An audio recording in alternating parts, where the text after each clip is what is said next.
Hey, bonjour tout le monde, bienvenue dans la zone Impact Leadership. Mon nom est Éric Guittard, formateur en vente et en leadership. Cette semaine, je vous pose une question. Voulez-vous d'une entreprise profitable? La zone Impact Leadership, c'est pour toi, entrepreneur ambitieux, conscient que de devenir un meilleur leader te permettra de créer une culture d'entreprise à l'intérieur de laquelle tes employés et ton entreprise vont s'épanouir et briller tout en faisant une réelle différence dans la communauté. À chaque épisode, on traite de leadership, de culture d'entreprise et de communication dans le but de devenir un meilleur leader et de créer une équipe gagnante dans ton entreprise. Je te remercie d'investir quelques minutes avec moi aujourd'hui. Let's go!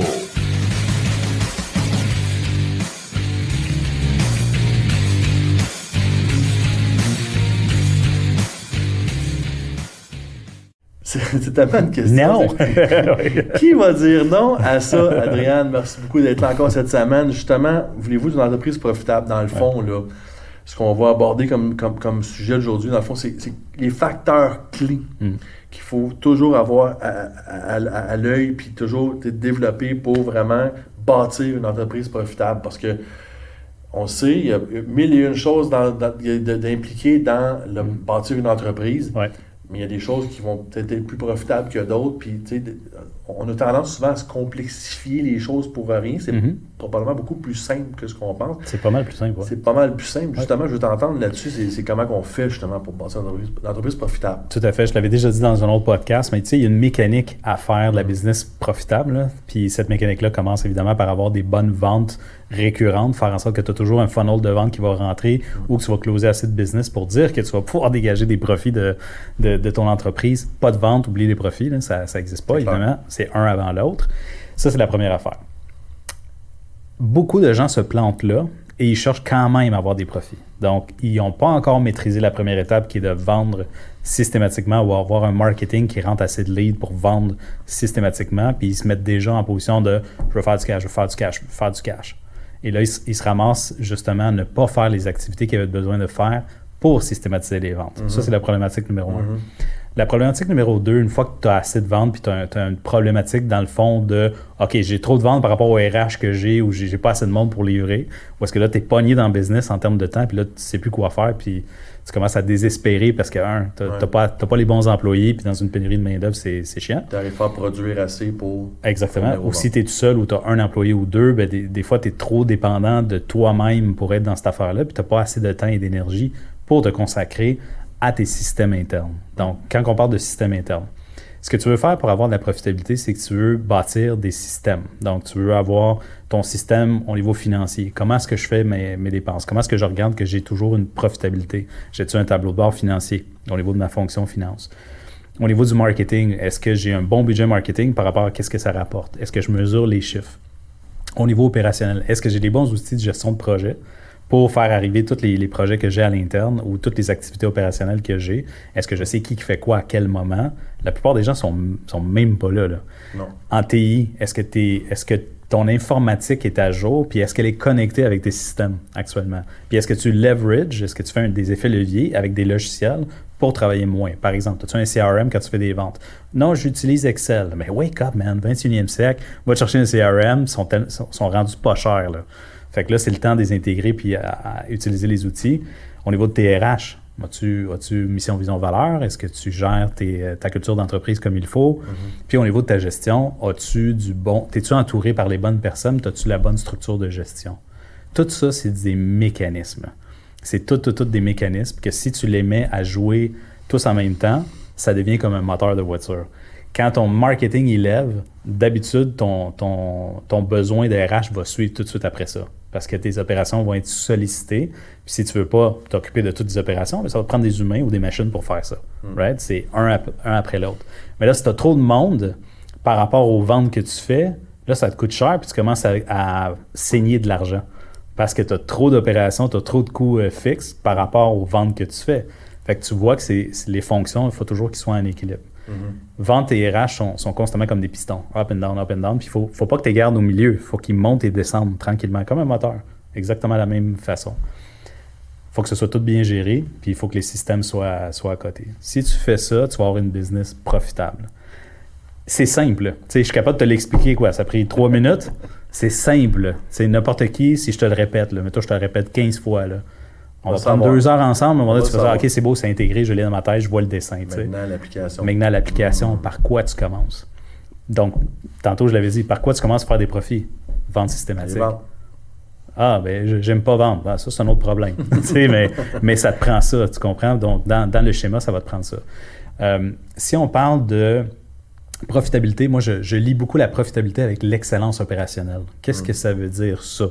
L'excellence opérationnelle, c'est que tu connais, dans le fond, tous les leviers à l'intérieur de ta business, de combien d'humains que tu as besoin d'avoir, c'est quoi les logiciels que tu es supposé d'avoir, c'est quoi le service à la clientèle, comment ça fonctionne, les liens, est-ce que les finances sont à jour.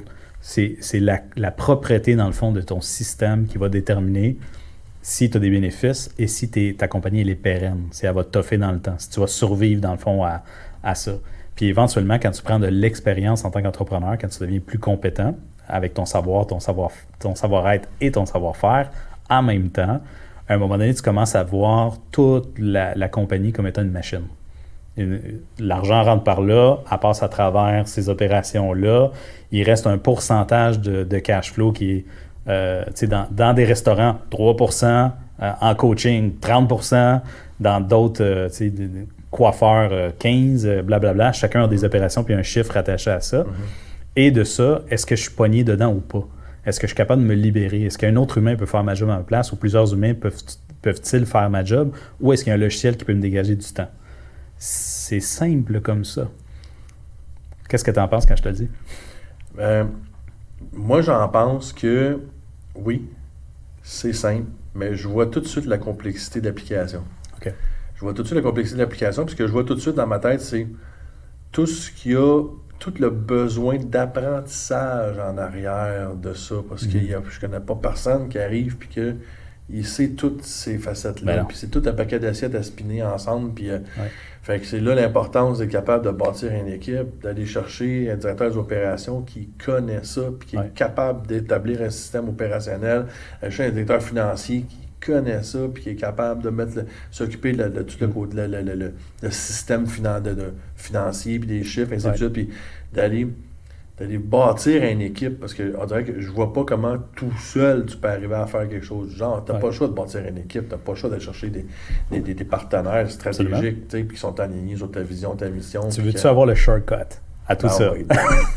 Écoutez pas personne, c'est juste pour moi. Je te donne le secret. T'engages un stratège d'affaires ou t'engages un consultant. Puis là, je veux pas prêcher pour ma paroisse. Va chercher de l'aide.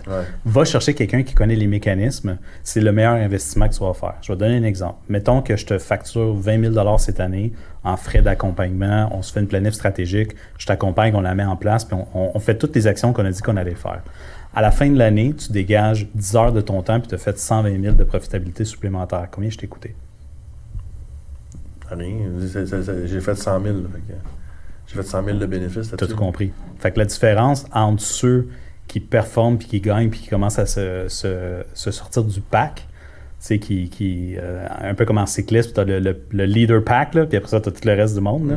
Les personnes qui se dégagent, check-les comme il faut, sont toutes accompagnées. Là. Il n'y en a pas un Christy qui est tout seul là-dedans. Là. Pas un. Et je pense qu'à chaque étape, justement, tu as le bon coach pour t'aider à passer à la prochaine étape. Puis quand tu passes à la prochaine étape, ben, c'est probablement peut-être un autre coach qui va justement t'amener à monter plus loin. Un mix. Puis j'ai jamais vu personne gagner une médaille aux Olympiques qui n'a pas été entraîné à différents niveaux. Il y avait un coach au niveau à 10 ans, à 15 ans, il y avait un autre coach à 20 ans. Puis rendu aux Olympiques, il y avait un autre coach. Puis combien de fois qu'on va voir justement un athlète de haut niveau comme ça dire je vais changer d'entraîneur parce que là j'ai besoin de développer d'autres skills pour m'amener au prochain niveau et être encore meilleur. Je veux dire, si c'est bon dans le sport, c'est évident que c'est bon dans le business aussi, mais dans le business, on dirait que les gens souvent ont tendance à avoir peur de dépenser parce qu'ils le voient comme une dépense. C'est le danger de le voir comme une dépense au lieu de le voir comme un investissement. Je suis d'accord avec cette pensée-là, by the way, parce qu'il y a beaucoup... C'est facile d'être charlatan là-dedans. C'est très facile de dire que tu es bon là-dedans. Tu t'embarques avec un consultant, puis en chemin, tu te rends compte que c'est un charlatan. Fait que là, tu fais fuck. Comment tu fais pour valider que ça n'est pas un charlatan? Ben ton charlatan, là, il a-tu une business, puis il fait tout ça? sais, y a-tu du cash? Y a-tu l'air à rouler? Puis ça va-tu bien, ces affaires aussi? C'est oui. Bon, ben, un peu comme un conseiller financier. Fais-tu de l'argent, ton conseiller financier? Oui, OK, écoute-le. Ça, c'est super important parce qu'il y a beaucoup de théoriciens là-dedans. Puis après ça, il faut que tu regardes les personnes qui ont de l'expérience, qui ont mis en application ce qu'ils te disent de mettre en application ou qui le font encore de le mettre en application. Tout à fait. Moi, je trouve ça hyper... puis c'est pas comme du coaching en hockey, parce que j'ai déjà eu cette objection-là. Quelqu'un dit « Ouais, mais ça fait... Un bon coach n'a pas besoin d'être un bon joueur. » Certes. Et un bon joueur ne fait pas un bon coach. Wayne Gretzky. Je suis d'accord avec ça. Tu as des très bons théoriciens qui arrivent à coacher. Sauf qu'un entrepreneur, il y a 3 volets, on l'avait dit tantôt. Pour devenir compétent, il faut que tu saches des affaires que tu ne savais pas. Donc, ça prend un volet pédagogique. Ton consultant, es-tu prof? Es-tu capable de t'éduquer comme il faut avec les bonnes techniques d'éducation? Ouais. La plupart ne sont pas capables. Je sais, je les ai vus sur le terrain. Ils parlent beaucoup, mais t'es comme... Oh boy, OK, ça rentre pas, là. Il ne s'adapte pas au type de personnalité. Il doesn't read the room. À un moment donné, il y a du monde qui s'endorme, il faut que tu passes à autre chose, là. Fait qu'il y a ça. Après ça, le savoir-être. C'est une personne, dans le fond, que tu pourrais aller prendre une bière puis tu te sentirais bien avec cette personne-là. Ouais. Des fois, c'est un vieux de la vieille, puis là, je veux pas frapper les boomers qui font ça, mais des fois, ils sont très square, là, puis sont plates, puis c'est juste... C'est leur vie, puis ils ne s'adaptent pas, dans le fond, au monde qui sont là. Puis après ça, tu as le volet savoir-faire. Ils l'ont-tu fait, ce qu'ils te disent ça, ou ils l'ont lu que ça se fait comme ça, puis ils pensent que si toi aussi tu le fais, ça devrait peut-être donner ça. Eh man, c'est risqué en tabarnouche de marcher comme ça. Marcher avec certitude, voici ce que ça prend. Les entrepreneurs, on veut techniquement 3 choses. On veut faire du cash, on veut libérer du temps, puis on va diminuer les risques. En business, si tu veux tester quelqu'un, commence par tester. Commence pas à t'engager. Test run toutes les personnes qui t'aident. Nous autres, c'est ça qu'on fait aussi, même si on est une agence, mettons, de consultation. Des fois, je vais chercher d'autres consultants pour avoir un point de vue externe de quelque chose que je connais à l'interne. Comment je vais aller chercher quelqu'un, mais je ne vais pas l'engager pour 20 000 $. Je vais dire, tu as un mandat, on passe la journée ensemble. Ça va me coûter 500, 1000 $. Boum. Est-ce que ce 1000 $-là va me déclencher pour me faire 20 000, 30 000? Si c'est le cas, combien de fois tu penses que je vais faire ce move-là?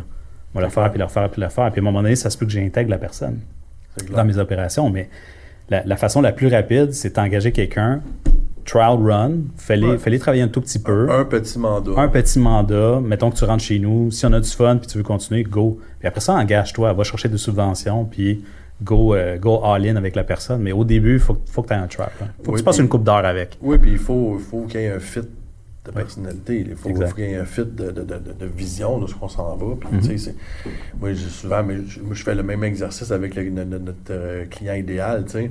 Quand tu détermines ton persona, moi, j'adorais. Je pense que c'est Russell Brunson, à un moment donné, qui disait ça dans un podcast. Il dit est-ce que tu partirais une semaine en vacances avec tes clients?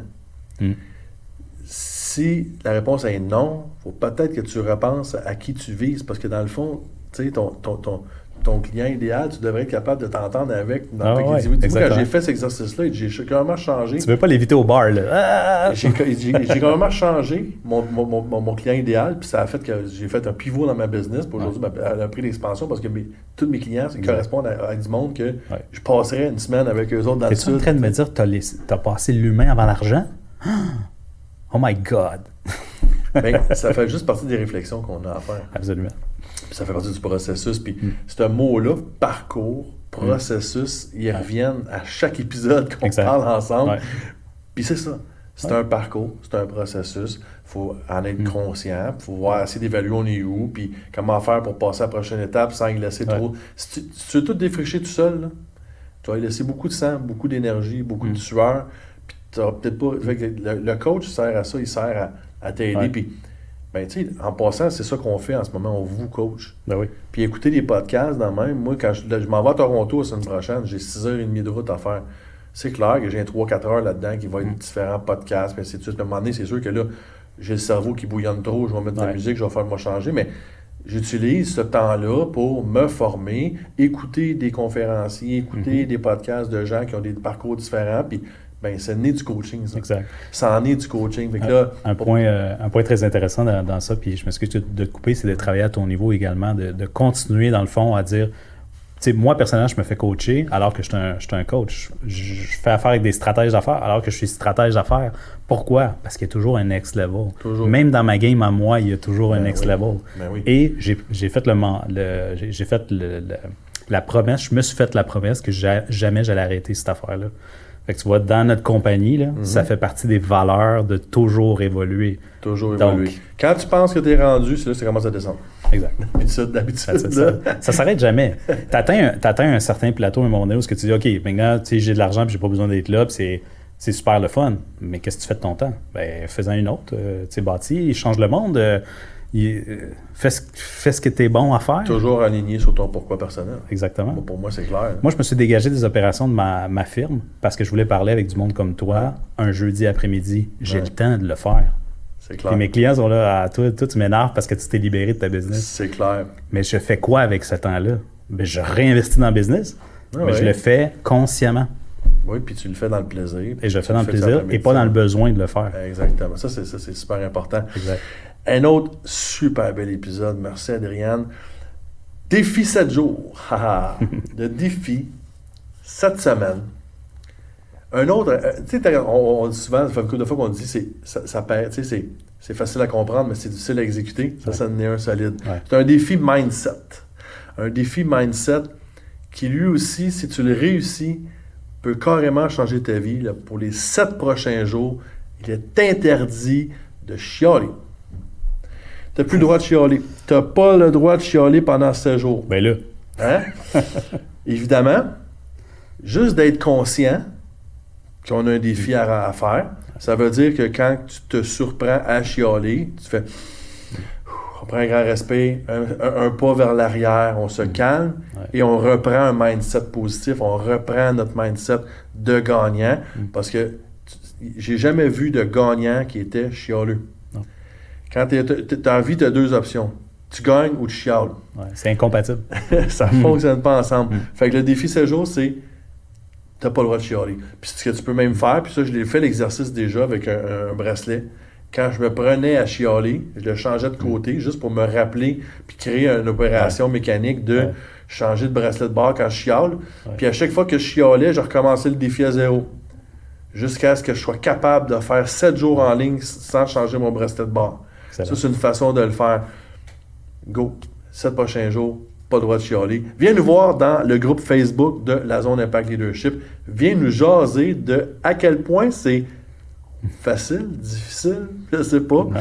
Fais-le le défi 7 jours sans chialer, puis viens nous voir dans la Zone Impact Leadership sur Facebook pour nous en jaser, voir comment ça s'est passé. Adriane, merci beaucoup, mon ami. Boum, très bon épisode encore. À la semaine prochaine, tout le monde. Yes. Vous avez aimé le contenu de l'épisode d'aujourd'hui? Abonnez-vous au podcast La Zone Impact Leadership, disponible en version vidéo sur YouTube et en format audio sur Spotify, iTunes et plusieurs autres plateformes. Également, suivez-nous sur Facebook en tant que membre du groupe La Zone Impact Leadership, où vous pourrez avoir des nouvelles exclusives et où vous pourrez interagir avec moi, le coach. Passez une super belle journée remplie d'abondance.